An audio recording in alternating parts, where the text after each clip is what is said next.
kali ini kita lagi ada di pelajaran Pendidikan Pancasila dengan tema Membangun perilaku taat hukum. Nah, di kelas 14 kita udah ada banyak stand-stand yang menarik nih dengan tema membangun perilaku taat hukum. Nah, kita lihat nih stand-stand yang menarik itu.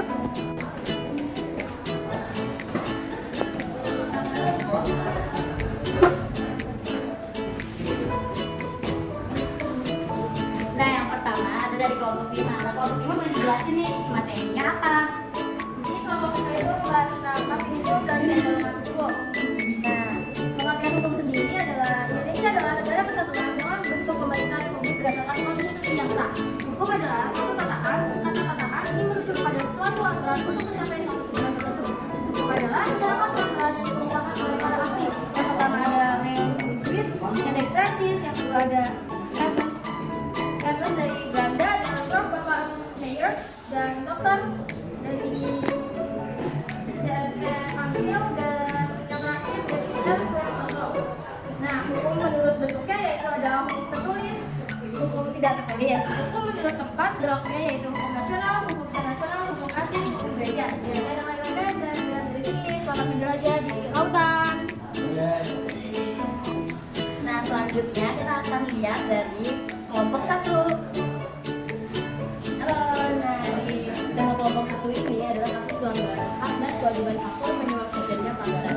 Dan secara umum pelanggaran hak dan pengingkaran kewajiban adalah tindakan yang melanggar suatu hak ataupun hak orang lain juga tidak melaksanakan kewajiban secara tanggung jawab. Beberapa contohnya yaitu memiliki usaha makanan yang mendapat perhatian lalu tidak membayar pajak, melakukan aksi terorisme, lalu ada korupsi. Beberapa faktor penyebab terjadinya pelanggaran adalah satunya kurang tegasnya aparat hukum, kurangnya kesadaran berbangsa dan bernegara, lalu sikap egois. Itulah. Dadah. Oke, terima kasih kelompok 1. Nah, selanjutnya kita ada dari kelompok 2. Nah, kelompok 2 boleh nih dijelasin isi materinya apa?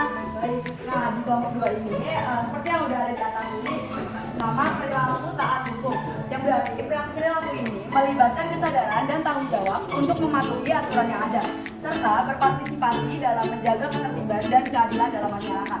Dengan mematuhi hukum, kita membantu menciptakan lingkungan yang aman, tertib, dan harmonis. Nah, perilaku taat hukum ini juga memiliki beberapa ciri-ciri. Yang pertama, mematuhi peraturan, seperti selalu mengikuti peraturan yang baik yang berlaku, baik di jalan raya, tempat kerja, maupun di lingkungan masyarakat. Nah, perilaku taat hukum ini ada beberapa contoh perilakunya.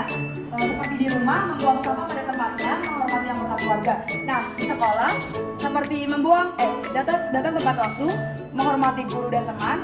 Dan yang selanjutnya di tempat kerja, mematuhi prosedur kerja, menghormati rekan kerja. Dan di jalan raya, ada mematuhi rambu lalu lintas dan menghormati pengguna jalan lain. Nah, yang terakhir ada di masyarakat, yaitu berpartisipasi dalam kegiatan sosial. Baik, itu dia penjelasan dari kelompok kami. Terima kasih. Oke, itu dia tadi penjelasan dari kelompok 2. Nah, selanjutnya kelompok keempat yaitu kelompok 3. Nah, kita lihat dari kelompok 3.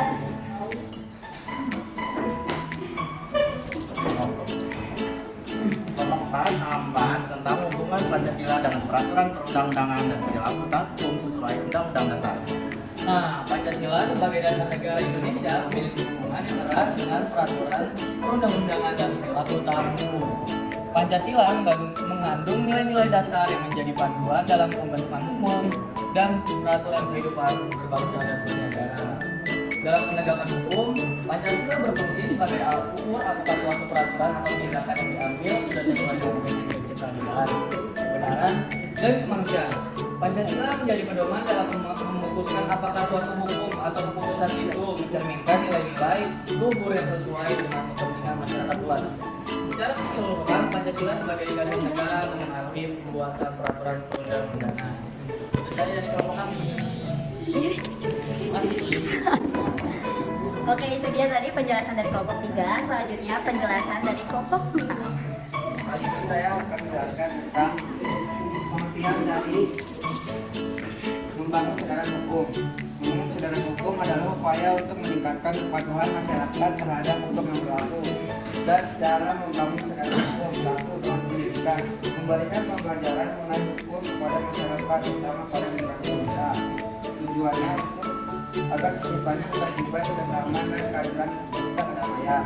Ciri-cirinya pengetahuan hukum, pemahaman hukum, hukum, patuh hukum, partisipasi dalam proses hukum, sikap kritis terhadap hukum, dan legislasi. Oke, ini dia kelompok terakhir. Silakan penjelasannya.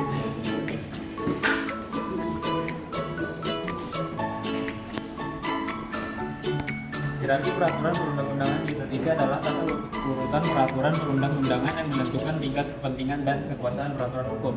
Sejarah hierarki peraturan perundang-undangan di Indonesia telah mengalami beberapa perubahan sejak tahun 1966. Hierarki ini didasarkan pada asas bahwa peraturan perundang-undangan yang lebih rendah tidak boleh bertentangan dengan peraturan perundang-undangan yang lebih tinggi.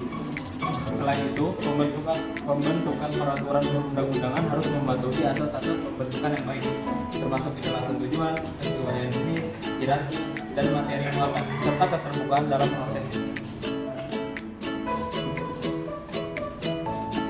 Tata urutan hierarki peraturan perundang-undangan di Indonesia adalah 1. Undang-Undang Dasar 1945, 2. Ketetapan Majelis Permusyawaratan Rakyat atau MPR, 3. Undang-undang atau Perpu, 4. Peraturan pemerintah pengganti undang-undang atau Perpu, 5. Peraturan pemerintah PP,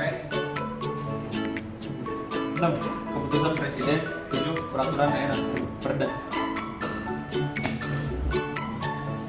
Sekian dari kelompok kami, terima kasih.